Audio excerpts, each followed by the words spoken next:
mi sombrero. Cuando regresé, el gerente me arrastró a la cocina y cerró la puerta con cerrojo. No grites, solo mira, me rogó, señalando el monitor de seguridad. Rebobinó la cinta. Cuando vi lo que mi hijo dejó caer en mi vino mientras yo estaba en el baño, me desplomé en el suelo. Me alegra tenerte aquí. Sigue mi historia hasta el final y comenta desde qué ciudad nos estás viendo para ver hasta dónde ha llegado mi relato. Nunca pensé que un sombrero olvidado me salvaría la vida. Pero ese martes por la noche en octubre, cuando regresé al restaurante Beaumont para recuperarlo, descubrí algo que destrozó todo lo que creías sobre mi hijo. Mi nombre es Silvia Aldama, y a mis 63 años pensaba que sabía en quién podía confiar. Tras perder a mi esposo, Roberto, hace 2 años, Carlos se había convertido en mi ancla. Mi única familia, o al menos eso creía. La noche comenzó como tantas otras en los últimos meses. Carlos llamó alrededor de las 3 de la tarde, con ese tono de voz tan precavido que usaba últimamente, ese que me hacía sentir como si estuviera hecha de cristal. Mamá, ¿qué tal si cenamos hoy? En ese lugar que tanto te gusta, el restaurante Beaumont. Dudé un momento. Habíamos ido allí 4 veces en los últimos 2 meses, lo cual parecía excesivo para Carlos, que solía preferir los restaurantes de cadena. Pero me sentía sola, y la atención de mi hijo me resultaba sumamente valiosa en estos días. Suena encantador, cariño. A las 7. Perfecto. Y mamá, tal vez podríamos compartir una botella de vino. Te he notado muy tensa últimamente. Fruncí el ceño, acariciando el collar de perlas que Roberto me había regalado para nuestro 20º aniversario. ¿Tensa? No me había sentido tensas hasta que Carlos empezó a señalarlo.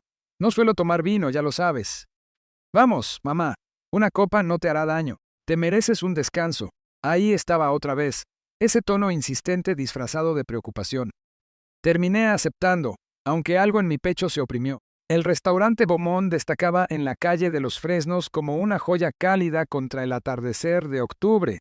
Las luces ámbar se filtraban por los altos ventanales, y el aroma familiar a ajo y romero me recibió al entrar. Carlos ya estaba allí, sentado en la mesa 12, cerca de la entrada de la cocina. Sus dedos tamborileaban sobre la superficie de caoba y no dejaba de mirar su reloj. «Llegaste temprano», dije, acomodándome en la silla frente a él. El jazz suave que sonaba de fondo no lograba ocultar la tensión que emanaba de mí. «Hijo, el tráfico estaba tranquilo», respondió. De inmediato le hizo una seña al mesero, algo que no era propio de él, pues solía tardar una eternidad en decidir qué ordenar. «Pidamos ese vino, ¿te parece? El Pinot Grigio que te gustó la última vez». Yo no recordaba que me gustara ningún Pinot Grigio, pero asentí de todos modos. Últimamente, mi memoria parecía un queso suizo, llena de agujeros imposibles de explicar. El doctor Peralta había mencionado que podrían ser los primeros signos de un deterioro cognitivo, algo que me aterrorizaba más de lo que estaba dispuesta a admitir. El mesero, un joven de ojos amables, trajo nuestro vino. Carlos levantó su copa de inmediato. «Por la familia», dijo, pero su sonrisa no llegó a sus ojos. «Por la familia», repetí como un eco, aunque la palabra pesaba en mi lengua. Mientras hablábamos, noté que Carlos no dejaba de revisar su teléfono, escribiendo mensajes rápidos. Cuando le pregunté por Gabriela, su esposa, hizo un gesto de desinterés con la mano. «Está en su club de lectura. Ya sabes cómo es con sus compromisos sociales». Pero Gabriela jamás me había mencionado un club de lectura. De hecho, rara vez me mencionaba algo. Nuestra relación siempre había sido educadamente distante, pero últimamente se sentía activamente fría. «Carlos, ¿está todo bien? Te noto distraído». Él levantó la mirada con brusquedad. «Todo está bien, mamá. ¿Por qué lo preguntas? No dejas de mirar tu reloj y tu teléfono». Su mandíbula se tensó de forma casi imperceptible. «Solo me aseguro de que no nos desvelemos. Ya sabes lo confundida que te pones cuando se altera tu rutina». «Confundida». Ahí estaba esa palabra otra vez. ¿Cuándo me había convertido en la confundida? ¿Cuándo había empezado mi propio hijo a hablarme como si fuera una niña? «No me siento confundida», dije en voz baja. «Claro que no. Esa es la naturaleza de estas cosas». Su voz transmitía una paciencia que se sentía ensayada, prefabricada. El doctor Peralta me lo explicó. Las primeras etapas son sutiles. ¿Las primeras etapas de qué? El doctor Peralta había mencionado ciertas sospechas, pero nada definitivo. Nada que justificara la manera en que Carlos me estaba tratando, como si estuviera perdiendo el juicio. A mitad de la cena, Me disculpé para ir al baño. Mi reflejo en el espejo mostraba a una mujer que aparentaba más de sus 63 años, cansada de una forma que iba mucho más allá del agotamiento físico. La luz del techo era implacable, resaltando líneas de expresión que no recordaba tener hace 6 meses. Cuando regresé a la mesa, Carlos estaba guardando su teléfono en el bolsillo y había algo distinto en su rostro. ¿Satisfecho, tal vez, o aliviado? ¿Todo bien?, pregunté. Perfecto. Levantó su copa de vino otra vez. Bebe un poco, mamá. Apenas has tocado la tuya. Miré mi copa. ¿Había olvidado que me tomé la mitad? El vino sabía un poco amargo, diferente de como recordaba el sabor del Pinot Grigio. Pero, por otra parte, mis papilas gustativas ya no eran las de antes. A medida que avanzaba la noche, me sentí cada vez más somnolienta, no borracha exactamente, sino nublada, de una manera que me recordaba a los medicamentos que tomé tras el funeral de Roberto. Sentía mis pensamientos envueltos en algodón y debía concentrarme mucho más de lo habitual para seguir la conversación. «Deberías considerar seriamente actualizar tu testamento, mamá», dijo Carlos mientras pagaba la cuenta. «Las cosas han cambiado desde que papá murió. ¿Quieres asegurarte de que todo esté en orden? Mi testamento está bien», alcancé a decir, aunque hablar se sentía como nadar en melaza. «¿De verdad lo está? ¿Cuándo fue la última vez que lo revisaste? ¿Acaso lo recuerdas?» No lo recordaba, pero, pensándolo bien, últimamente no recordaba casi nada. El médico decía que el estrés podía causar problemas de memoria, y perder a Roberto sin duda había sido estresante. Carlos me ayudó a ponerme de pie, sosteniendo mi codo con firmeza. «Cuidado, mamá. Te ves inestable». Estaba inestable, aunque no lograba comprender por qué. Solo había tomado una copa de vino y había cenado completo. Afuera, el aire de octubre era fresco y despejado, disipando un poco la niebla de mi cabeza. Carlos me acompañó a mi auto, observando cómo batallaba con las llaves. «Tal vez debería llevarte yo a casa», sugirió, pero había algo calculador en su oferta. «Estoy bien». Las palabras salieron con más fuerza de la que pretendía. «Son solo 6 calles». Él vaciló, luego asintió. «Llámame cuando llegues a casa, promételo». Lo prometí, aunque una parte de mí se preguntaba cuándo mi hijo se había vuelto tan controlador. O tal vez solo lo estaba notando por primera vez. El trayecto a casa transcurrió sin incidentes, pero para cuando llegué a mi casa en la avenida de la somnolencia era exit. Apenas logré ponerme el camisón antes de desplomarme en la cama, cayendo en un sueño más profundo de lo que había experimentado en meses. Me desperté a la mañana siguiente, sintiéndome como si me hubieran drogado, con la boca seca y la cabeza latiendo con fuerza. No fue sino hasta que estaba preparando mi té matutino que me di cuenta de que había olvidado mi sombrero en el restaurante. El sombrero no tenía nada de especial, era un cloché azul marino que combinaba con mi ropa. Pero había sido el favorito de Roberto, y la idea de perderlo me oprimió el pecho de tristeza. Decidí volver en auto al restaurante Beaumont para recuperarlo. La clientela del almuerzo apenas comenzaba a llegar cuando empujé las pesadas puertas del lugar. La recepcionista, una joven con lápiz labial rojo brillante, sonrió amablemente. «Estuve aquí anoche cenando», le expliqué. «Creo que olvidé mi sombrero». «Por supuesto. Déjeme revisar la caja de objetos perdidos». Mientras ella buscaba, caminé hacia la mesa 12, donde nos habíamos sentado Carlos y yo. Algo de esa noche se sentía incorrecto, aunque no lograba precisar qué exactamente. La somnolencia, el comportamiento extraño de Carlos, la forma en que revisaba su teléfono sin parar. «Señora», la recepcionista regresó con mi sombrero, pero su expresión era de preocupación. «De hecho, ¿podría esperar un momento? Creo que el gerente quiere hablar con usted». Antes de que pudiera preguntar por qué, un hombre robusto de unos 50 años salió del área de la cocina. Su gafete decía Toño y su rostro lucía solemne. «Señor Aldama, soy Antonio Rivas, el gerente de aquí. ¿Podría hablar con usted en privado?» Mi corazón empezó a acelerarse. «¿Pasa algo malo?» Él miró a su alrededor en el comedor. Luego señaló hacia la cocina. «Por favor, señora, es importante». Lo seguí a través de las puertas batientes, pasando junto a cocineros atareados y ollas humeantes. Me llevó a una pequeña oficina contigua a la cocina principal y cerró la puerta tras nosotros. Un monitor de seguridad estaba sobre su escritorio, con la pantalla dividida en varias tomas de cámaras. «Señora Aldama, necesito mostrarle algo, pero quiero que sepa que esto es muy difícil de ver». ¿De qué está hablando? Las manos de Toño temblaban ligeramente mientras rebobinaba la grabación de seguridad. Anoche, alrededor de las 8:30, su mesa estaba a la vista directa de la cámara 3. La pantalla mostró la mesa 12 en un granulado blanco y negro. Podía verme a mí misma y a Carlos, las copas de vino, la escena familiar de la noche anterior. Toño adelantó varios minutos de conversación normal durante la cena. Observe con atención ahora, dijo, con la voz apenas por encima de un susurro. Aquí es cuando usted va al baño. En la pantalla, me vi levantarme y alejarme de la mesa. De inmediato, Carlos sacó su teléfono, escribió algo rápido, y luego miró a su alrededor para asegurarse de que nadie lo observaba. Lo que sucedió después me heló la sangre. Carlos metió la mano en el bolsillo de su saco y sacó un frasco pequeño. Con una destreza ensayada, vació su contenido en mi copa de vino, agitándola suavemente para mezclar lo que fuera que contenía con el resto del vino. Luego se reclinó, guardó el frasco de nuevo en su bolsillo y miró su reloj otra vez. Sentí que el mundo se inclinaba de lado. Mi propio hijo, mi único hijo, me había drogado. Señora Aldama. La voz de Toño parecía venir de muy lejos. ¿Se encuentra bien? No pude responder, no podía respirar. La habitación daba vueltas y me aferré al borde del escritorio de Toño para no caer. Mi hijo me había envenenado. La revelación me golpeó con la fuerza de un impacto físico. And I understood con una repentina y terrible claridad por qué me había sentido tan confundida, tan olvidadiza, tan ajena a mí misma. No era la edad, no era el estrés, no era un deterioro cognitivo temprano. Era Carlos. La grabación de seguridad se reprodujo de nuevo, y cada vez que veía a mi hijo vaciar ese frasco en mi copa de vino, otra pieza de mi realidad se desmoronaba. Toño me ofreció una silla agua.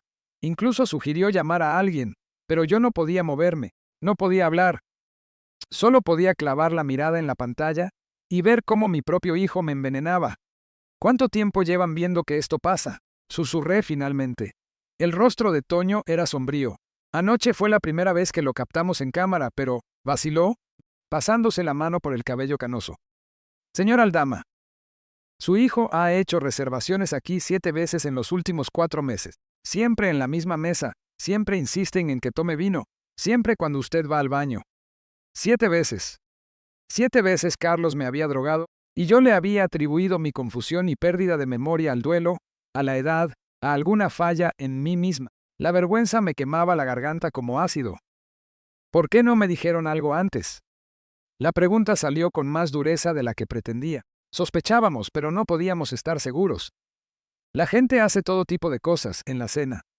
Agregan edulcorantes, medicamentos, suplementos, pero anoche, la forma en que miró primero a su alrededor, cómo escondió el frasco. Toño sacudió la cabeza. Llevo 22 años en este negocio. Sé cómo luce un comportamiento sospechoso.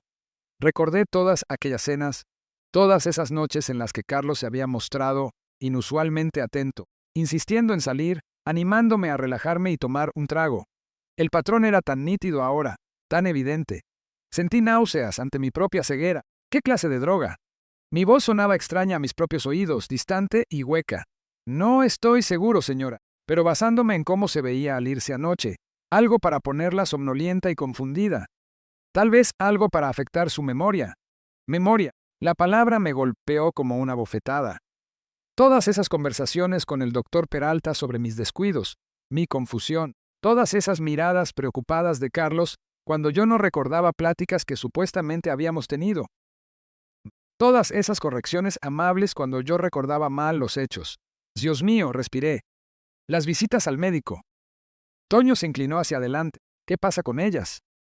He estado viendo al doctor Peralta por problemas de memoria.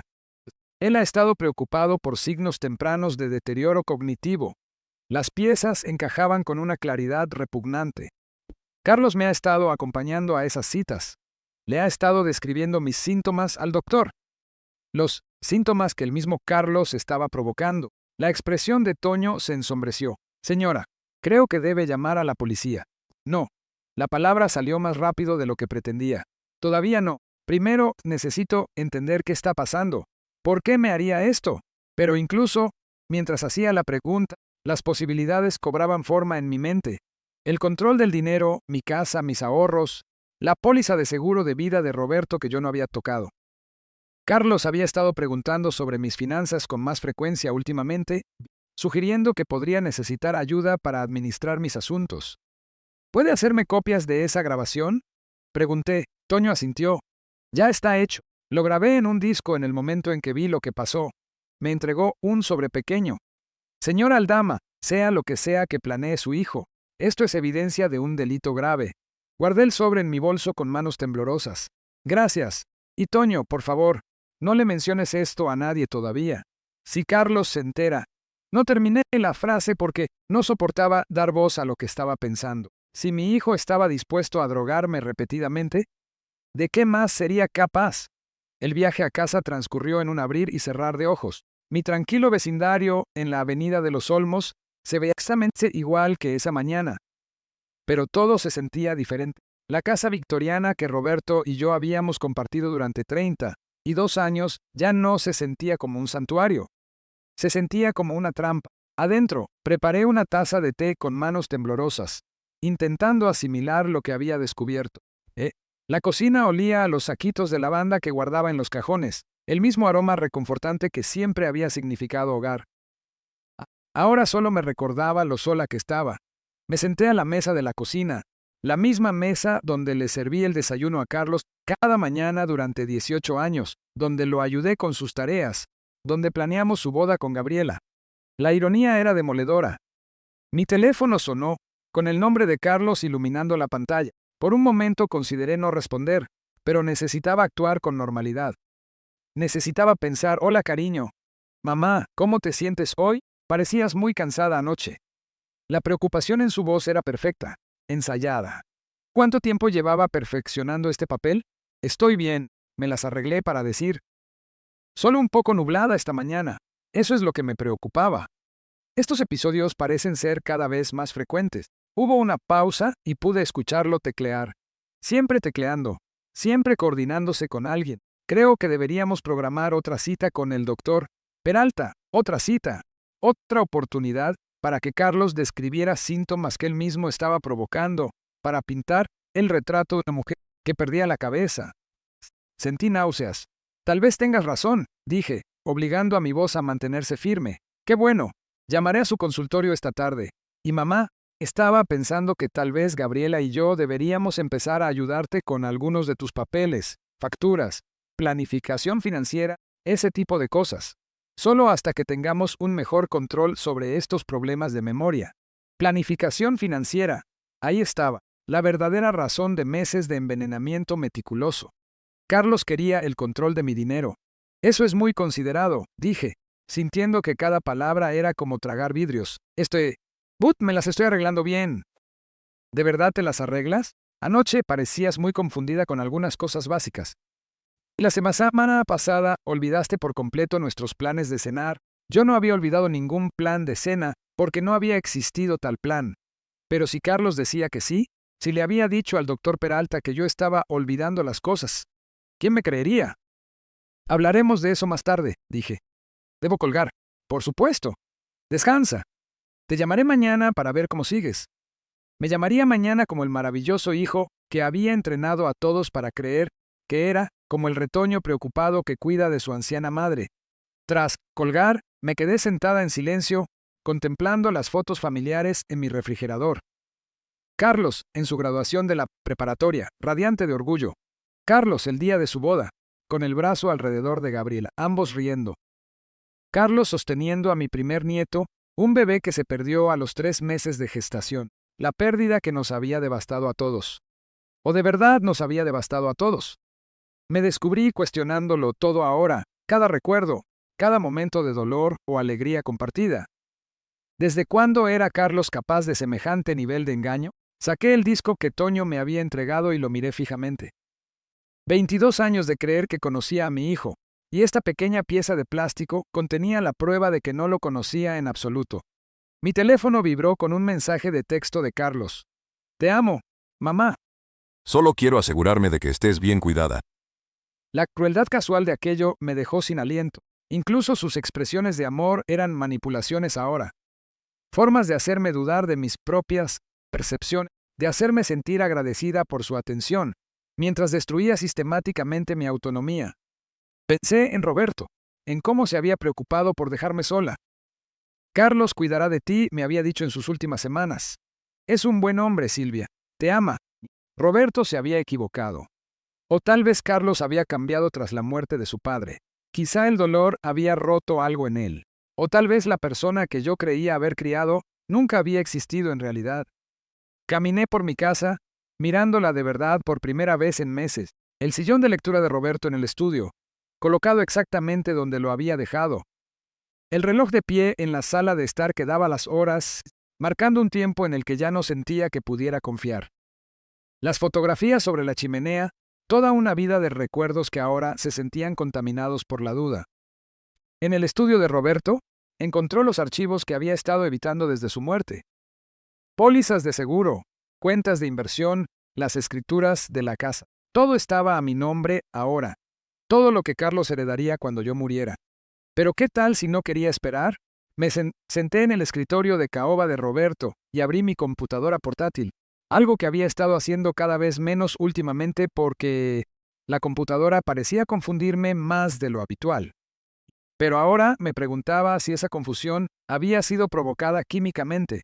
Busqué información sobre medicamentos que pudieran causar pérdida de memoria, confusión y desorientación. La lista era aterradoramente larga. Benzodiazepinas, inductores del sueño, incluso algunos antihistamínicos en dosis lo suficientemente altas. Todos ellos podían provocar exactamente los síntomas que yo había estado experimentando. Luego busqué algo más. Abuso financiero contra adultos mayores. Las estadísticas eran asombrosas. Los miembros de la familia eran responsables de la gran mayoría de los delitos financieros contra adultos mayores. Hijos e hijas en quienes se confiaba un poder notarial que vaciaban lentamente las cuentas de sus padres. Hijos adultos que convencían a los médicos de que sus padres eran incompetentes para luego tomar el control de sus finanzas. Que era un manual de estrategia, y Carlos lo estaba siguiendo a la perfección. Mi teléfono sonó de nuevo, esta vez con el nombre de Gabriela. Estuve a punto de no responder, pero la curiosidad ganó. Silvia, ¿cómo te sientes? Su voz transmitía la misma preocupación ensayada que la de Carlos. Estoy bien, Gabriela. ¿Por qué? Carlos mencionó que anoche tuviste otro de tus episodios de confusión. ¿Está realmente preocupado por ti? Otro de mis episodios de confusión, como si fueran algo habitual, como si todo el mundo lo supiera excepto yo. No estoy confundida, dije con cautela. Hubo una pausa, el tipo de silencio que hace la gente cuando elige sus palabras con cuidado. Claro, tú no te sientes confundida, Silvia. Eso es parte de la condición. Carlos y yo estuvimos hablando y creemos que podría ser momento de considerar conseguirte algo de ayuda adicional en la casa. ¿Ayuda adicional? ¿Una cuidadora? Probablemente alguien para vigilarme, asegurarse de que tomara mis medicamentos y atestiguar mi deterioro mental. Alguien que pudiera testificar más tarde que Silvia Aldama claramente no era competente para administrar sus propios asuntos. Dije. Bueno, podemos discutirlo cuando te sientas más como tú misma. Otra pausa. Carlos está programando esa cita con el doctor Peralta. Queremos asegurarnos de que recibas la ayuda que necesitas. Después de que Gabriela colgó, me senté en la silla de Roberto e intenté recordar la última vez que me había sentido verdaderamente como yo misma. Habían pasado meses, tal vez más. El uso de las drogas explicaba los incidentes recientes, pero ¿qué había de antes de eso? ¿Acaso Carlos había estado planeando esto desde la muerte de Roberto? ¿Had he been waiting para que yo fuera vulnerable, solitaria y dependiente de él? Pensé en el testamento que Gabriela había mencionado, en los documentos que Carlos quería que revisara. Saqué mi copia del archivador y la leí con atención. Todo era directo. Carlos heredaría la casa, los ahorros, las inversiones, pero había condiciones, salvaguardas en las que Roberto había insistido. Carlos no podía vender la casa durante 5 años. El dinero estaba bloqueado en un fideicomiso que se distribuía gradualmente a lo largo del tiempo, a menos que yo fuera declarada incompetente. En ese caso, Carlos tendría acceso inmediato a todo. La revelación me golpeó como un impacto físico. Esto no se trataba solo de dinero, se trataba de borrarme por completo, de hacerme desaparecer en mi propia confusión, mientras mi hijo tomaba el control de todo lo que Roberto y yo habíamos construido juntos. Pero ya no estaba confundida. Estaba furiosa, y por primera vez en meses, mi mente se sentía completamente cristalina. Pasé los siguientes 3 días, fingiendo ser la mujer confundida y olvidadiza que Carlos necesitaba que fuera, mientras investigaba en secreto el alcance de su traición. Lo que descubrí fue peor de lo que había imaginado. Comenzó con mis archivos médicos. El consultorio del doctor Peralta me envió con gusto copias de mi expediente cuando llamé, afirmando que las necesitaba para fines del seguro. Cuando llegó el grueso sobre amarillo, extendí el contenido sobre el escritorio de Roberto con manos temblorosas. El patrón era devastador por su claridad. Comenzando hace 6 meses, justo después de que se finalizaron los trámites del funeral de Roberto, Carlos había empezado a documentar mi supuesto deterioro mental. Según estos informes, yo había estado olvidando conversaciones, perdiendo la noción del tiempo y confundiéndome durante tareas sencillas. Carlos había proporcionado relatos detallados de incidentes que yo no recordaba porque nunca habían ocurrido. O más bien, habían ocurrido, pero solo después de que él me había drogado. La anotación más condenatoria tenía fecha de hace 3 semanas. El hijo de la paciente reporta un aumento en la agitación y la paranoia. La señora Aldama lo acusó de mover sus cosas y se enojó cuando él no pudo localizar objetos que ella afirmaba haber colocado en lugares específicos. Se recomienda evaluación cognitiva y considerar medicamentos leves contra la ansiedad para facilitar la transición al cuidado asistido. Yo nunca había acusado a Carlos de mover mis cosas, pero sí había estado confundida sobre dónde había puesto ciertos objetos. Confundida porque cualquier droga que estuviera usando afectaba mi memoria a corto plazo. Y el doctor Peralta había recomendado ansiolíticos, los cuales Carlos podría manipular o aumentar fácilmente para hacerme aún más dócil. Mis manos temblaban mientras tomaba el teléfono para llamar directamente al consultorio del doctor Peralta. Me gustaría programar una cita, le dije a la recepcionista, pero preferiría ir sola esta vez, sin mi hijo. Hubo una pausa, señora Aldama. Su hijo solicitó específicamente que se le notificara de todas las citas. Está muy preocupado por su estado. Lo entiendo, pero sigo siendo capaz de tomar mis propias decisiones médicas. Otra pausa, esta vez más larga. Por supuesto, señora, pero dada su reciente diagnóstico. ¿Qué diagnóstico? El silencio se prolongó de manera incómoda. Señora Aldama, tal vez debería hablar de esto con su hijo o directamente con el doctor Peralta. Colgué con el corazón desbocado. ¿Qué diagnóstico? ¿Qué les había dicho Carlos que yo ignoraba? Volví a llamar y pedí hablar con el doctor Peralta de inmediato. Cuando se puso al teléfono, su voz traía ese tono precavido y paciente que la gente usa con los ancianos confundidos. Silvia, ¿cómo te sientes hoy? Me siento con la necesidad de entender qué diagnóstico me ha dado. Una larga pausa. Silvia, discutimos esto la semana pasada. Tienes demencia en etapa temprana, posiblemente Alzheimer. Hablamos de las opciones de tratamiento y la planificación de los cuidados. La habitación dio vueltas a mi alrededor. A mí nunca se me dio ese diagnóstico. Estuviste aquí, Silvia. Carlos te acompañaba. Hablamos durante más de 1 hora sobre tus opciones. Pero yo no había estado allí. La semana pasada estuve en casa y Carlos había dicho que se reuniría con un cliente. Había visitado al doctor Peralta sin mí, simulando una reunión familiar, y obtuvo un diagnóstico para una enfermedad que yo no padecía. Me gustaría ir para una evaluación independiente, dije con cuidado. Sola. Silvia, eso no es aconsejable en tu estado. Carlos tiene el poder notarial para decisiones médicas. Cualquier nueva evaluación tendría que pasar por él. Poder notarial.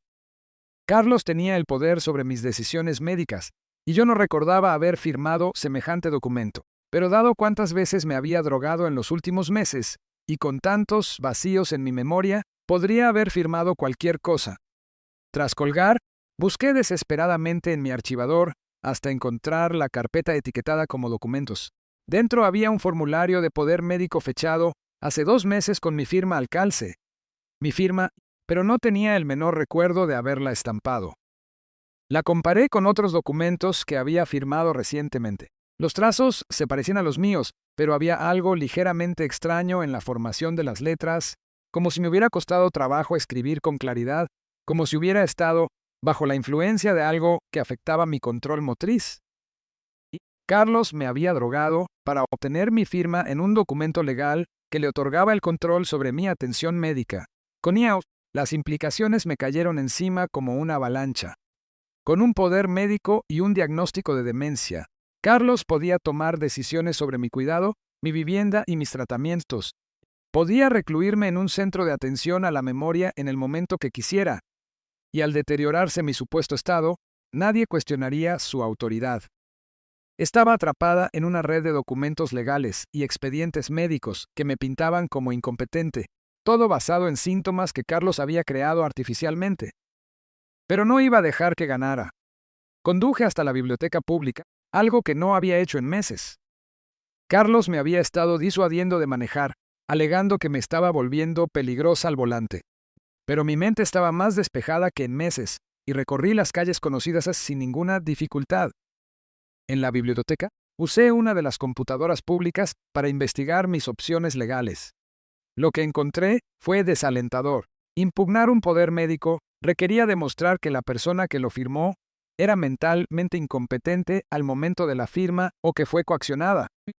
Con el diagnóstico del doctor Peralta, respaldando las afirmaciones de Carlos y con meses de incidentes documentados, me esperaba una batalla cuesta arriba. A menos que pudiera demostrar que los incidentes fueron provocados de forma artificial, necesitaba pruebas más allá de la grabación de seguridad de Toño. Necesitaba documentar el patrón de suministro de drogas, los informes médicos falsos, los documentos legales alterados, y tenía que hacerlo sin que Carlos supiera que le pisaba los talones. Al volver a casa, había un mensaje de Gabriela en mi contestadora. Silvia, Carlos quería que te llamara para recordarte tu cita con el doctor Peralta mañana a las 2. Él pasará por ti a la 1:30. Además, organizamos para que alguien de cuidado hogareño Años Dorados pase el jueves por la tarde a evaluar tus necesidades. No te preocupes, es solo una consulta. Cuidado hogareño Años Dorados. Los busqué en internet y descubrí que se especializaban en el cuidado de la memoria y en la colocación en asilos. Carlos se estaba moviendo rápido, acelerando sus plazos. La consulta sin duda concluiría que yo necesitaba asistencia inmediata, posiblemente un internamiento residencial. Tenía menos tiempo del que pensaba. Esa noche, Carlos llamó para saber cómo estaba, con su habitual mezcla de preocupación y condescendencia en la voz. ¿Cómo te sientes hoy, mamá? Te escuchas cansada. Estoy bien, cariño. Qué bueno. Quería recordarte tu cita de mañana. Y no te preocupes por la evaluación del jueves. Es solo para ver qué tipo de apoyo podrías necesitar para seguir en tu propia casa. La mentira brotaba con tanta facilidad de sus labios. Carlos no tenía intención de dejarme permanecer en mi hogar. Quería que me declararan incompetente para acceder a mis bienes de inmediato, y me necesitaba en un entorno controlado donde mis protestas pudieran descartarse como confusión o paranoia. Eso suena útil, dije, odiando el sabor de esas palabras en mi boca. Sabía que lo entenderías. Siempre has sido tan razonable, mamá. Es una de las cosas que siempre he admirado de ti. Después de que colgó, me quedé sentada en la oscuridad por un largo rato, pensando en el hijo que había criado y en el hombre en el que se había convertido. ¿Cuándo ocurrió la transformación? Había señales que pasé por alto, ¿o Carlos siempre había sido capaz de este nivel de manipulación? Pensé en su infancia, buscando pistas. Había sido un buen estudiante, popular, aparentemente bien adaptado, pero hubo incidentes. La cartera perdida de una maestra que apareció en el escritorio de Carlos, aunque él juró que era inocente. El gato de un vecino que desapareció después de que Carlos se quejara de que lo molestaba. Sus explicaciones para todo siempre habían sido tan razonables, tan convincentes. Tal vez la capacidad para el engaño siempre estuvo ahí, latente hasta que la necesitó. Me preparé una taza de té y me senté a la mesa de la cocina, planeando mis siguientes pasos. Tenía que asistir a la cita de mañana con el doctor Peralta, pero debía ir preparada. Necesitaba preguntas que expusieran las contradicciones en la historia de Carlos. Evidencia que demostrara que mis funciones cognitivas eran normales. Más importante aún, debía comenzar a armar mi propio caso. Necesitaba documentar el suministro de sustancias por parte de Carlos, sus mentiras, su manipulación de mis expedientes médicos.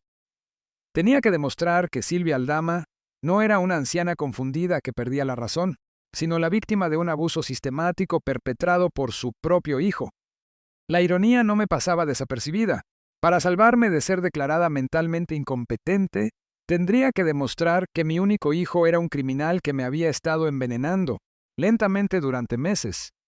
Pero mientras permanecía allí, en la quietud de mi cocina, rodeada por los aromas familiares a lavanda y limón, sentí algo que no había experimentado en meses: determinación. Carlos me había subestimado, vio a una viuda afligida y asumió que sería fácil de manipular. Contaba con que mi amor por él me cegara ante su traición. Estaba a punto de aprender Silvia Aldama, era mucho más fuerte de lo que jamás imaginó. A la mañana siguiente, me preparé para mi cita con el doctor Peralta como si me alistara para la batalla. Me vestí cuidadosamente con mi traje azul marino, el que me hacía ver competente y profesional. Practiqué hablar con claridad y confianza, lista para desafiar cualquier sugerencia de que estuviera confundida u olvidadiza. Lo más importante, llevé una pequeña grabadora digital oculta en mi bolso. Pasara lo que pasara en esa cita, sin importar las mentiras que dijera Carlos o el diagnóstico falso que ofreciera el doctor Peralta, yo tendría pruebas. Carlos llegó exactamente a la 1:30, con una sonrisa cálida y preocupada. ¿Lista para irnos, mamá? Estoy lista, dije, y por primera vez en meses lo decía de verdad. En el auto, Carlos charló casualmente sobre el clima, su trabajo, los proyectos más recientes de Gabriela. Para cualquiera que nos observara, parecíamos un hijo amoroso, llevando a su madre a una cita médica, pero yo lo estudiaba ahora con ojos nuevos, atenta a cualquier gesto delator, a los signos del engaño que sabía que se avecinaba. Debo mencionarte, dijo mientras nos estacionábamos en el consultorio del doctor Peralta, que el médico podría hacerte algunas preguntas que parezcan repetitivas. Solo está revisando tu función cognitiva. Asegurarse de que sigamos de cerca tu condición. Seguir de cerca mi condición, como si mi deterioro mental fuera un hecho consumado y no algo que él estaba provocando activamente. Entiendo, dije, cerrando la mano alrededor de la grabadora en mi bolso.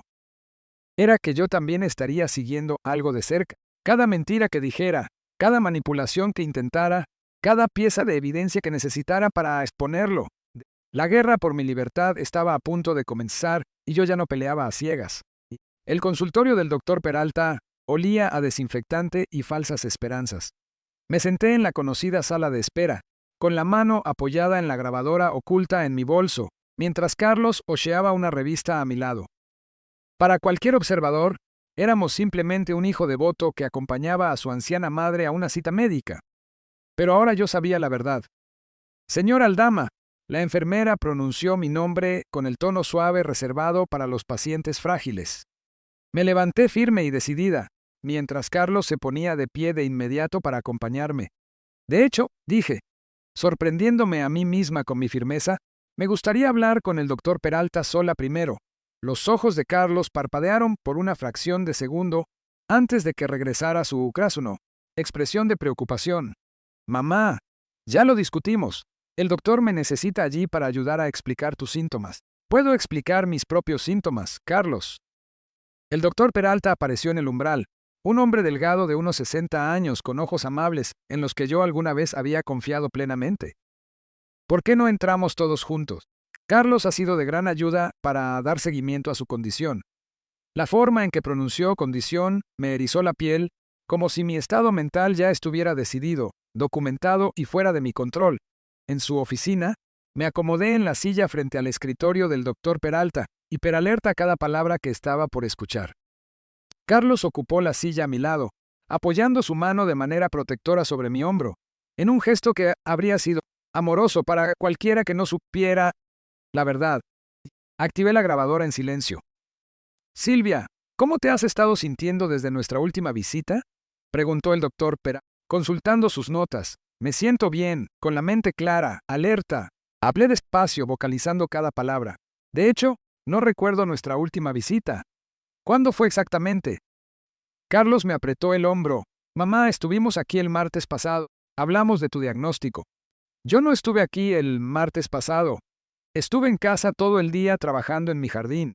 La expresión del doctor Peralta se tornó preocupada. Silvia, ¿definitivamente estuviste aquí? Tuvimos una larga conversación sobre los resultados de tus pruebas y las opciones de tratamiento. ¿Qué resultados de pruebas? Yo no he realizado ninguna prueba cognitiva. El médico y Carlos intercambiaron una mirada que me hizo hervir la sangre. Esa mirada que decía, ya ve, con esto es exactamente con lo que estamos lidiando. Mamá, dijo Carlos con suavidad, hiciste el mini examen del estado mental. Obtuviste 18 de 30 puntos. El doctor Peralta explicó que cualquier resultado inferior a 24 indica un deterioro cognitivo.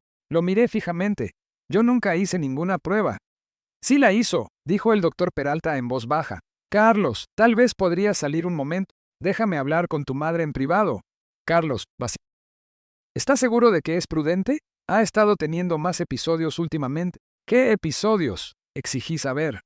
Esta misma mañana no recordabas dónde habías puesto las llaves del auto. Ayer me llamaste 3 veces para hacerme la misma pregunta sobre tu medicamento. Nada de eso era cierto. Las llaves de mi auto habían estado exactamente donde siempre las guardaba. Yo no había llamado a Carlos para nada el día anterior, mucho menos 3 veces.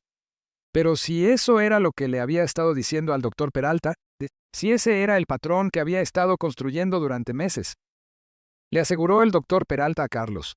Solo serán unos minutos. Después de que Carlos se retiró a regañadientes, el médico se inclinó hacia adelante con expresión de simpatía. Silvia, sé que esto es difícil. La pérdida de memoria puede ser aterradora y confusa, pero Carlos ha estado documentando cambios preocupantes en tu comportamiento desde hace meses. ¿Qué pasaría si le dijera que Carlos me ha estado drogando? El doctor Peralta parpadeó. ¿Drogándote? ¿Qué pasaría si le dijera que todo lo que ha reportado sobre mi confusión y pérdida de memoria ha ocurrido únicamente después de que él me da algo? ¿Que tengo evidencia en video de él poniendo drogas en mi copa de vino? El silencio se prolongó entre nosotros. Luego el doctor Peralta habló, con una voz infinitamente suave. Silvia, los delirios paraniedes son desafortunadamente comunes en las primeras etapas de la demencia. Sentir que los miembros de la familia conspiran en tu contra, que los medicamentos están siendo alterados. Estos son síntomas clásicos. Delirios paraniedes. Síntomas clásicos. En 30 segundos descartó mis acusaciones y las convirtió en pruebas de mi enfermedad mental. No deliro, dije con firmeza. Tengo grabaciones de seguridad del restaurante Beaumont que muestran a Carlos metiendo algo en mi bebida. Silvia, sé que crees que eso es lo que viste, pero a veces nuestra mente nos juega bromas. Ha estado cuidando de ti de una manera excelente. Sentí que las paredes se cerraban sobre mí. Esta era la trampa que Carlos había construido con tanta meticulosidad. Cualquier protesta que hiciera podía ser descartada como confusión. Cualquier acusación podía ser tachada de paranoia. Cuanto más insistiera en la verdad, más parecería confirmar su diagnóstico. ¿Qué haría falta? Pregunté con cuidado. ¿Para que me creyera? El doctor Peralta consideró la pregunta. Bueno, si Carlos de verdad te estuviera drogando, tendría que haber evidencia. Pruebas de sangre que demuestren la presencia de sustancias no autorizadas. Pruebas físicas de los medicamentos mismos. Pruebas de sangre. Carlos jamás permitiría que me hiciera análisis de sangre que pudieran revelar lo que me había estado suministrando. Para estas alturas, cualquier droga ya habría salido de mi sistema. ¿Y si pudiera hacerme esas pruebas de manera independiente? Silvia, así no es como funciona esto. Carlos tiene el poder médico. Todos los análisis y tratamientos tienen que ser aprobados por él. Por supuesto que sí. Carlos había pensado en todo. Cuando Carlos regresó a la oficina, su rostro estaba cuidadosamente preparado para mostrar una mezcla de preocupación y tristeza. ¿Cómo sigue, doctor? Está experimentando algunas ideas paraniedes sobre ser drogada, muy típico de esta etapa de la enfermedad. Carlos suspiró profundamente. Ha estado diciendo cosas así en casa también. Ayer me acusó de revisar su correspondencia. La semana pasada pensó que Gabriela le había movido sus joyas. Hizo una pausa, mirándome directamente con lo que cualquiera interpretaría como amor. Mamá, sabes que nunca te haríamos daño, ¿verdad? La actuación era impecable. La voz de Carlos llevaba la dosis exacta de paciencia y dolor, el sufrimiento de un hijo devoto que ve a su madre desvanecerse. Si yo no hubiera sabido la verdad, le habría creído por completo. No estoy confundida, dije, pero incluso para mis propios oídos, las palabras sonaron débiles. Claro, no te sientes confundida, dijo el doctor Peralta con amabilidad. Eso es parte de la enfermedad. Pero Carlos, creo que debemos discutir los siguientes pasos. La condición de Silvia parece estar progresando más rápido de lo que esperábamos al principio. Siguientes pasos, sentí que la trampa se cerraba con más fuerza. Carlos asintió solemnemente. Eso es lo que temía. La evaluación de cuidado en el hogar está programada para mañana. Gabriela y yo hemos estado investigando residencias de cuidado de la memoria por si acaso. Eso podría ser prudente, coincidió el doctor Peralta. Silvia se beneficiaría de un entorno estructurado con profesionales capacitados. Hablaban de mí como si yo no estuviera presente, como si ya fuera incapaz de tomar mis propias decisiones. La crueldad de la situación me dejó sin aliento. Quiero una segunda opinión, dije de repente. Ambos hombres se volvieron a mirarme, rápido. El rostro de Carlos no flaqueó, pero algo brilló detrás de sus ojos. Desde luego, dijo el doctor Peralta, pero cualquier derivación tendría que ser autorizada por Carlos, y el nuevo médico necesitaría acceso a todos tus registros médicos actuales, resultados de pruebas, los registros que Carlos había ayudado a crear, los resultados de exámenes que yo jamás me había realizado. La segunda opinión se basaría en mentiras, y sin duda llegaría a la misma conclusión. Entiendo, dije en voz baja, aunque lo que realmente entendía era que estaba completamente atrapada en un sistema que Carlos había manipulado a su antojo para servir a sus propósitos. En el auto, después de salir, Carlos estuvo inusualmente silencioso. Finalmente, al detenernos en la entrada de mi casa, habló. Mamá, sé que esto da miedo, pero el doctor Peralta y yo solo queremos lo mejor para ti. Miré mi casa, el hogar que había compartido con Roberto por más de 30 años, el lugar donde había planeado vivir el resto de mis días. Carlos me lo iba a quitar, junto con mi libertad, mi autonomía y mi dignidad. Sé que sí, cariño, respondí, y la mentira supo a cenizas en mi boca. Esa noche, después de que Carlos se fue, me senté en el estudio de Roberto a escuchar la grabación que había hecho. Oírla reproducida fue aún más devastador que haberla vivido. La forma en que el doctor Peralta había descartado mis acusaciones, la manera en que Carlos ofrecía, con soltura, explicaciones para incidentes que jamás habían ocurrido, el modo en que discutían mi futuro como si yo ya hubiera desaparecido. Pero la grabación también me dio algo valioso, evidencia de cómo funcionaba la conspiración, de cómo Carlos manipulaba el sistema médico para sostener su versión. Si pudiera conseguir una evaluación independiente, si pudiera encontrar a un médico que no estuviera influenciado por la versión de Carlos de los hechos. Investigué abogados especializados en abuso de adultos mayores, memorizando nombres e información de contacto. No podía llamar desde el teléfono de mi casa. Carlos podría tener acceso a esos registros, pero podía usar un teléfono público o el teléfono de la biblioteca. Mañana vendría la evaluadora de cuidado hogareño y sin duda concluiría que yo necesitaba supervisión inmediata. Luego, Carlos se movería con rapidez para internarme en una residencia donde mis protestas pudieran descartarse, como los desvaríos de una anciana confundida. Tenía, tal vez 48 horas para exponer la verdad antes de perderlo todo. Mientras permanecía sentada allí en la penumbra creciente, pensé en el Carlos que había criado, en el niño pequeño que alguna vez me trajo dientes de león y los llamó flores. ¿Cuándo se había convertido ese niño en alguien capaz de este nivel de crueldad? ¿O acaso había estado ciega ante su verdadera naturaleza todo este tiempo, viendo solo lo que quería ver? Ya no importaba. Lo que importaba era que finalmente entendía el juego que estaba jugando, y iba a encontrar la forma de ganarle. A la mañana siguiente, me desperté con una claridad que no había sentido en meses. Carlos esperaba que estuviera confundida, olvidadiza, fácil de manipular, pero yo no era ninguna de esas cosas. Era una mujer de 63 años, con una mente aguda y una inquebrantable voluntad de sobrevivir, y no me iba a rendir sin pelear. La evaluadora de cuidado hogareño llegaría a las 2 de la tarde, esperando encontrar a una anciana con deterioro cognitivo. En su lugar se toparía con alguien que estaba en pleno control de sus facultades. Tenía mi propia actuación que ofrecer y todo dependía de hacerlo bien. La evaluadora de cuidado hogareño llegó exactamente a las 2, tal como prometió. La señora Catalina Walsh era una mujer de unos 50 años con ojos amables y una tabla con formularios diseñados para medir mi capacidad de vida independiente. Lo que ella no sabía era que yo me había pasado la mañana preparándome para la actuación más importante de mi vida.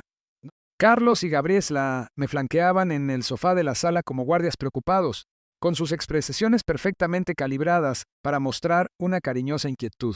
Me senté entre ellos, interpretando el papel que esperaban. Una anciana confundida que necesitaba su protección. Señora Aldama, comenzó la señora Walsh con suavidad, estoy aquí para evaluar qué tipo de servicios de apoyo podrían ayudarla a seguir viviendo de manera segura en su hogar.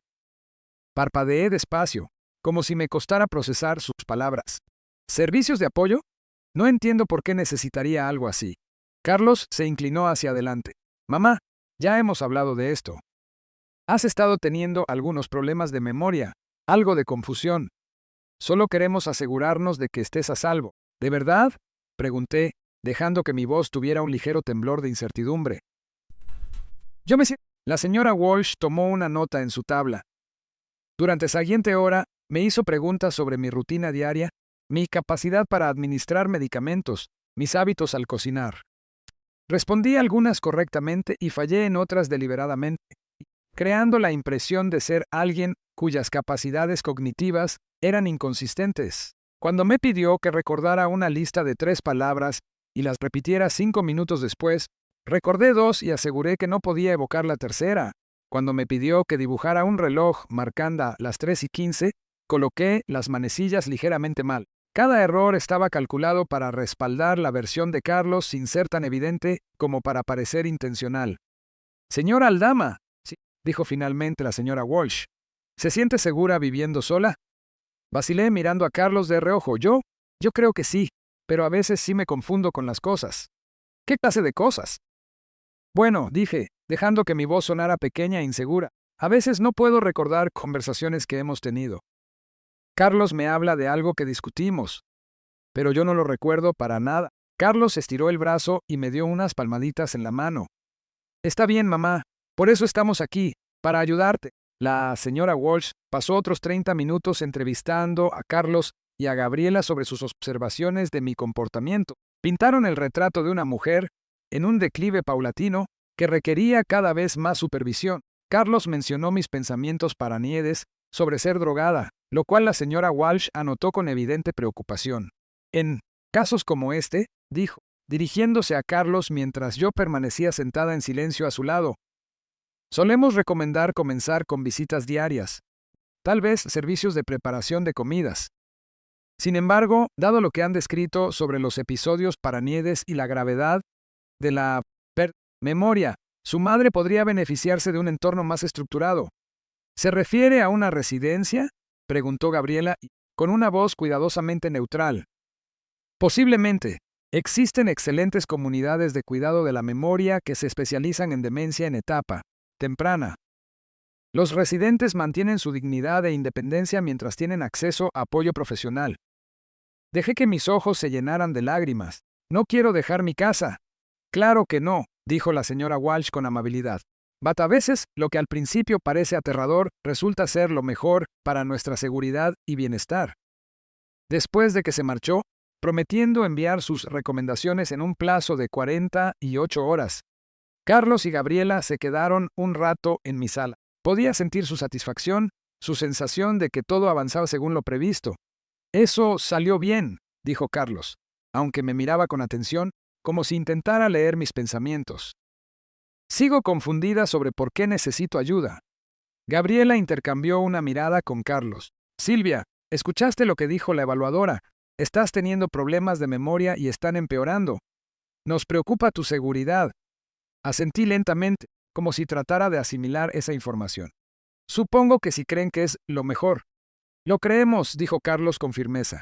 De hecho, creo que deberíamos tener una cena familiar este domingo. Solo nosotros 3.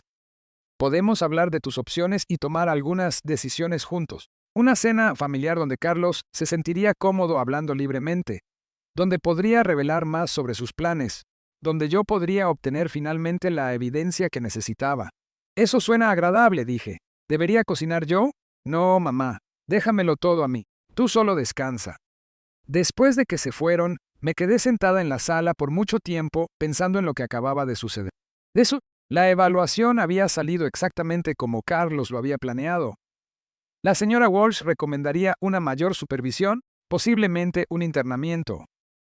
Carlos usaría su informe para acelerar sus plazos y hacerme declarar incompetente, pero había aprendido algo valioso de la experiencia. Podía jugar su juego. Podía ser la mujer confundida y vulnerable que necesitaban que fuera, mientras documentaba en secreto todo lo que decían y hacían. La cena familiar sería mi oportunidad de hacer que Carlos revelara todo el alcance de su plan, pero debía ser cautelosa. Si sospechaba que estaba sobre su pista, si se daba cuenta de que grababa nuestras conversaciones o reunía pruebas, podría actuar con rapidez para internarme antes de que pudiera exponer la verdad. El domingo llegó gris y frío, a tono con mi estado de ánimo, mientras me preparaba para lo que sabía que sería mi última cena con Carlos y Gabriela. Me vestí con esmero usando un suéter sencillo y una falda, el tipo de ropa que elegiría una anciana confundida. Escondí la grabadora digital en el bolsillo de mi cardigan, asegurándome de que estuviera al alcance de mi mano.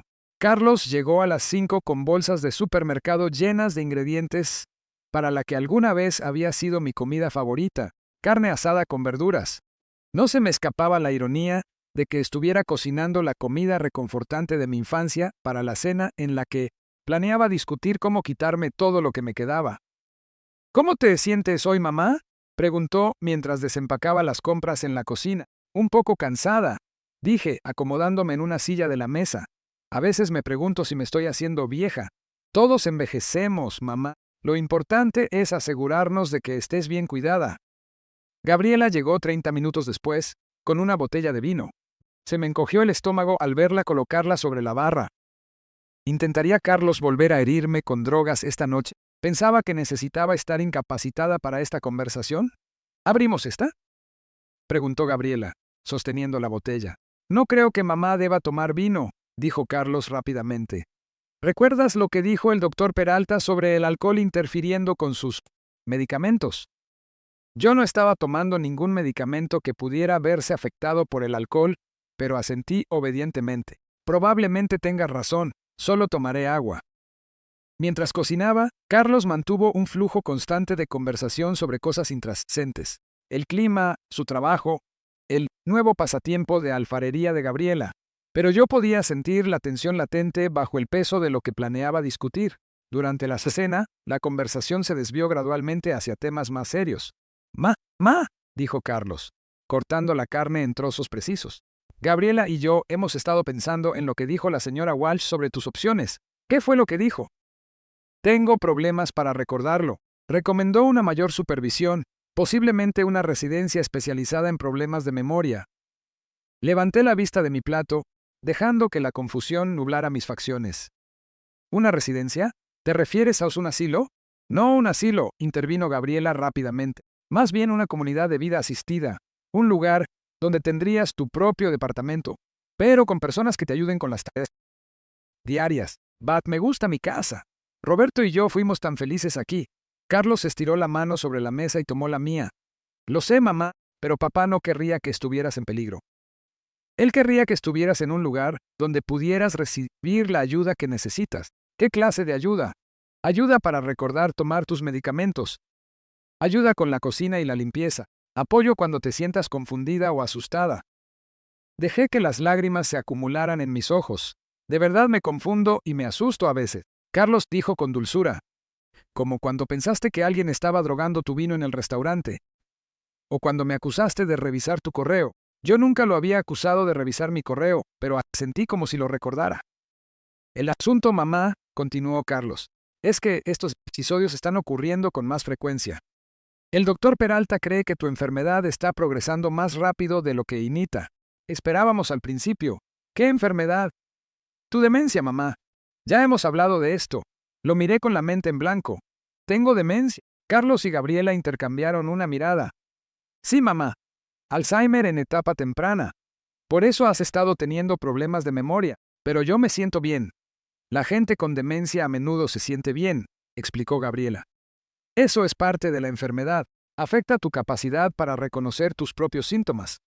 Esta era la oportunidad que había estado esperando. Activé la grabadora en mi bolsillo. No entiendo, dije, haciendo que mi voz sonara pequeña y asustada. Si tengo demencia, ¿qué va a pasar conmigo? Carlos me apretó la mano. Vamos a cuidar de ti, mamá. Eso es lo que hacen las familias.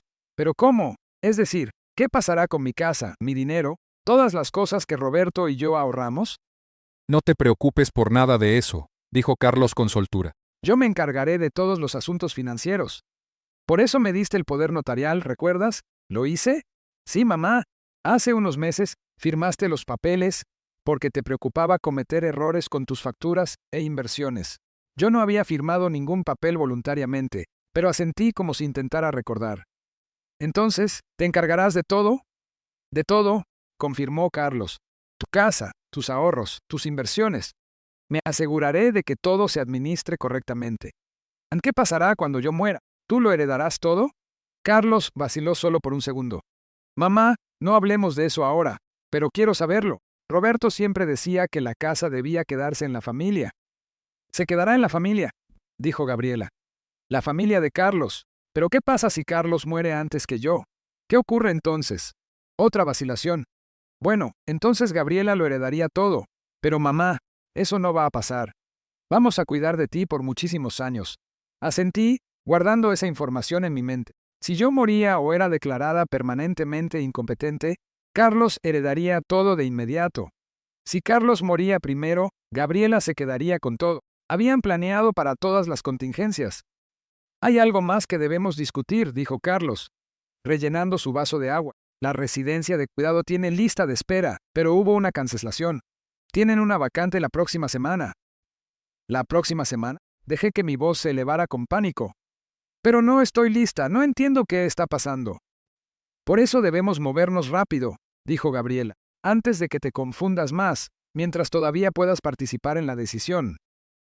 ¿Y si no quiero ir? La expresión de Carlos se endureció de manera casi imperceptible. Mamá, ya no eres capaz de tomar esa decisión.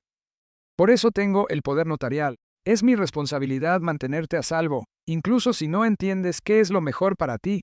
Ahí estaba, la confesión que necesitaba. Carlos planeaba usar su poder notarial fraudulento para obligarme a entrar a una residencia en contra de mi voluntad, mientras tomaba el control de mis bienes. Tengo miedo, susurré. Y por una vez no tuve que fingir la emoción. Sé que sí, dijo Carlos, suavizando la voz, pero no tienes que temer. Te visitaremos todo el tiempo y harás nuevos amigos. Personas que entienden por lo que estás pasando. Personas que no me creerían cuando les dijera que me habían drogado y manipulado. Personas que verían mis protestas como síntomas de mi enfermedad. ¿Cuándo me mudaría? Pregunté. El próximo jueves, dijo Carlos. Eso nos da unos días para empacar tus cosas y tener todo ordenado. 4 días. Tenía 4 días para exponer a Carlos antes de que pudiera internarme en una residencia de cuidado de la memoria donde mi voz sería silenciada para siempre. Creo que necesito recostarme, dije, levantándome con paso inestable. Todo esto es muy abrumador. Por supuesto que lo es, dijo Gabriela. ¿Por qué no descansas? Nosotros limpiaremos aquí. Mientras caminaba hacia mi habitación, escuché a Carlos y a Gabriela hablar en voz baja en la cocina. Me detuve en el pasillo, aguzando el oído para escuchar. ¿Crees que sospeche algo? Preguntó Gabriela. No, respondió Carlos. Está exactamente donde necesitamos que esté. Confundida, dócil, lista para aceptar lo que sea que le digamos. ¿En la casa? Podemos ponerla en el mercado en cuanto se instale en la residencia. El agente de bienes raíces cree que podemos obtener al menos 500,000 por ella. ¿Y las inversiones? Esas tardarán un poco más en liberarse, pero una vez que lleve 6 meses internada, puedo solicitar al tribunal que la declare permanentemente incompetente. Entonces tendremos el control absoluto de todo. Mis manos temblaban mientras los escuchaba planear mi futuro, mi eliminación, mi desaparición en un sistema diseñado para silenciarme. Pero ahora tenía lo que necesitaba. Tenía su confesión grabada en sus propias palabras. En mi habitación, me senté al borde de la cama y escuché la grabación que acababas de hacer. Carlos y Gabriela discutiendo mi diagnóstico falso, mi poder notarial fraudulento, sus plazos para quedarse con mi casa y mis bienes. Todo estaba ahí, claro e innegable.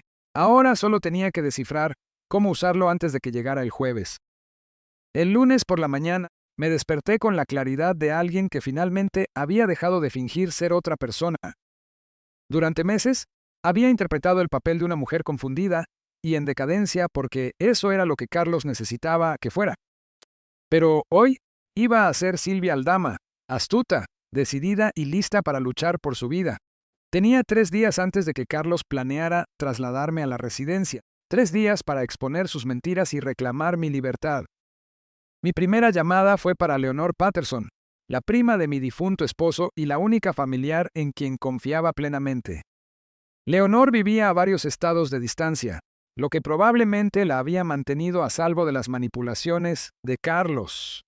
Cuando respondió al teléfono, su voz fue cálida y llena de sorpresa. Silvia, qué hermosa sorpresa. ¿Cómo te encuentras?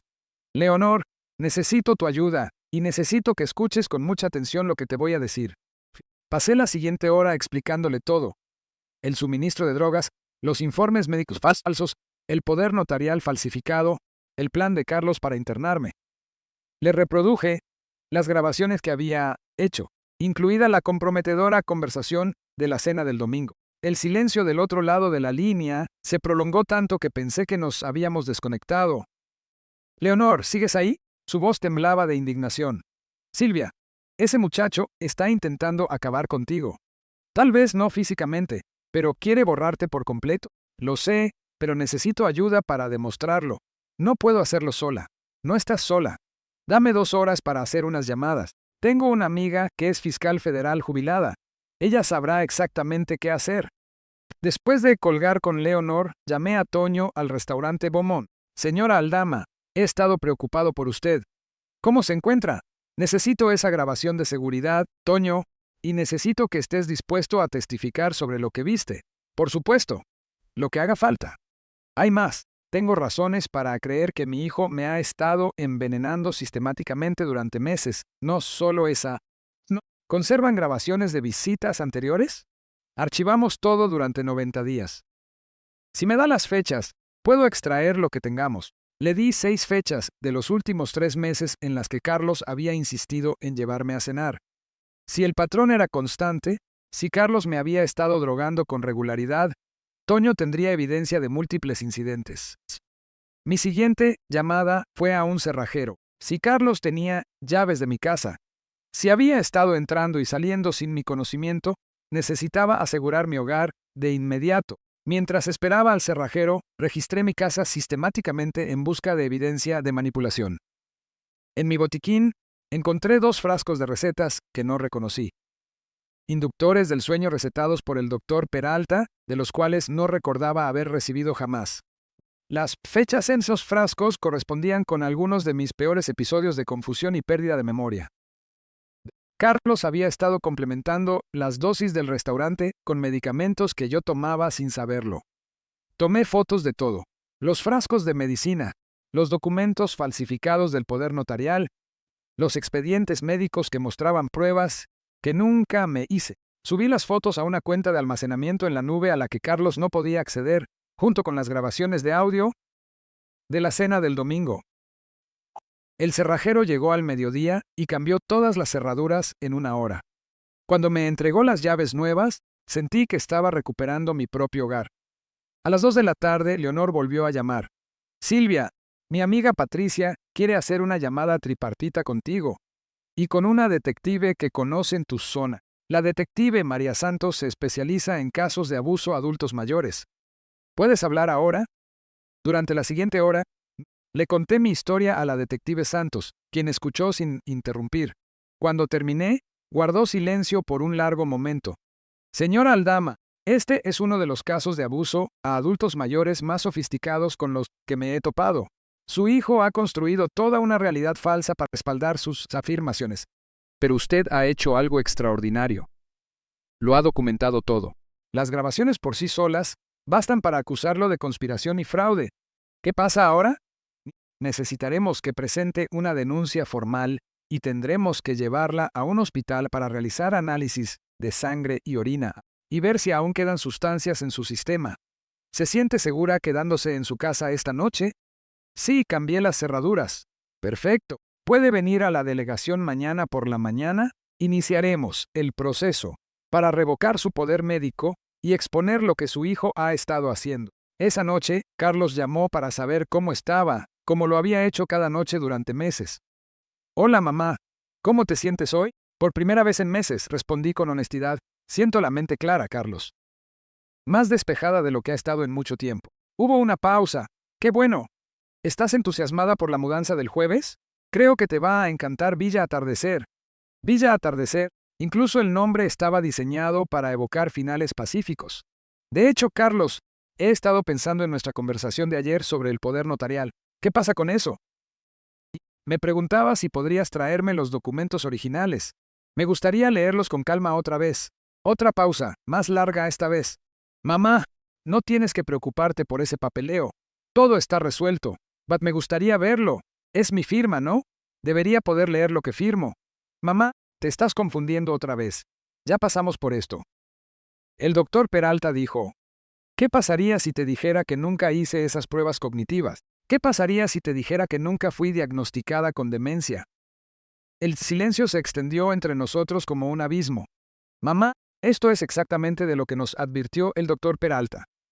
Pensamientos paranides, negación de tu enfermedad.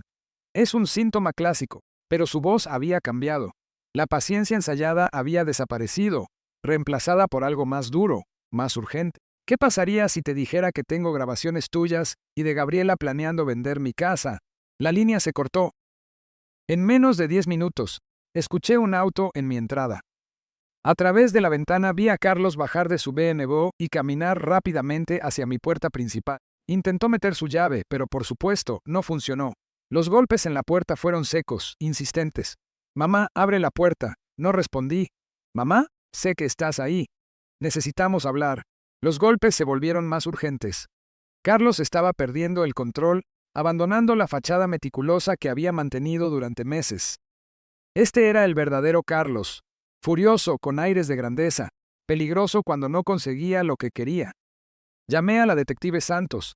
«¿Está aquí?», dije en voz baja. «Carlos está en mi casa exigiendo que lo deje entrar. Quédese adentro. Cierre bien todas las puertas. Estoy enviando una patrulla».